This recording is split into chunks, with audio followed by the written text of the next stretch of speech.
Minggu 20 Oktober 2024, Presiden Wakil Presiden terpilih Prabowo Subianto Gibran Rakabuming Raka akan dilantik untuk kemudian mengemban tugas mengawal pemerintahan selama 5 tahun ke depan.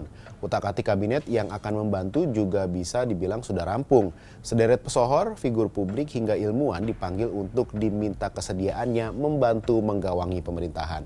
Di antara mereka ada sosok yang relatif asing tapi cukup menarik perhatian publik saat pemanggilan calon menteri, calon wakil menteri ke Kertanegara Jakarta pada Senin dan Selasa lalu. Dia adalah Stella Christy. Siapa sosok ini? Stella Christy merupakan profesor di Departemen Psikologi Universitas Tsinghua, Cina. Di kampus yang sama, ia juga menjabat sebagai kepala penelitian pada Laboratorium Otak dan Kecerdasan Perguruan Tinggi tersebut. Tak hanya itu, ia juga menjabat sebagai Direktur Pusat Kognisi Anak Universitas Tsinghua. Melihat aktivitasnya ini, Stella Christy banyak bersentuhan dengan pengembangan kognitif. Kompas edisi 23 Oktober 2023 melaporkan Stella Christy telah melakukan berbagai penelitian untuk mengetahui penyebab kecerdasan manusia.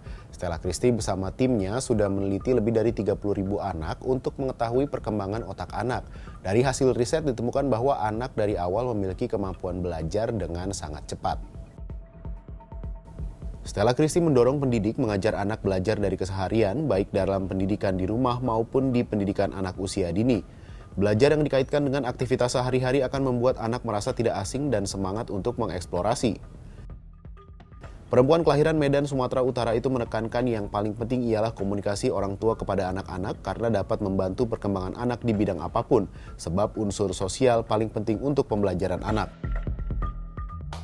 Nah, di Indonesia, Stella Christy tercatat pernah menjadi pembicara utama dalam sesi pembekalan bagi pejabat eselon 1 dan 2 Kementerian Keuangan pada 2021. Ia juga menjadi pembicara utama dalam sesi pembekalan di beberapa kementerian lainnya. Bekal keilmuan dan pengalamannya di dunia akademisi membawa Stella Christy berkarya lebih luas bagi bangsa Indonesia dengan bergabung di Kabinet Prabowo Gibran. Kemampuannya memetakan aspek kognisi, alat pembelajaran, dan pikiran relasional sosial terbukti dapat menghasilkan pribadi dengan pikiran cerdas. Bekal pendidikan kecerdasan sejak dini yang dipadukan dengan asupan makanan bergizi gratis bagi siswa-siswi di bangku sekolah dan dilanjutkan program kuliah gratis diharapkan menghadirkan sumber daya manusia Indonesia yang kompetitif dan berkualitas pada masa mendatang. Nah, selain Stella, ada juga akademisi lain yang dipanggil ke Kertanegara untuk membantu Kabinet Prabowo. Mereka adalah Yasierli, Guru Besar Fakultas Teknologi Industri Institut Teknologi Bandung ITB, Satrio Sumantri Brojonegoro, pakar di bidang Mechanical Engineering sekaligus dosen tamu di Toyohashi University of Technology Jepang dan ITB, Abdul Muti, Guru Besar Universitas Islam Negeri Syarif Hidayatullah Jakarta, hingga Yusril Iza Mahendra, Guru Besar Hukum Tata Negara FHUI.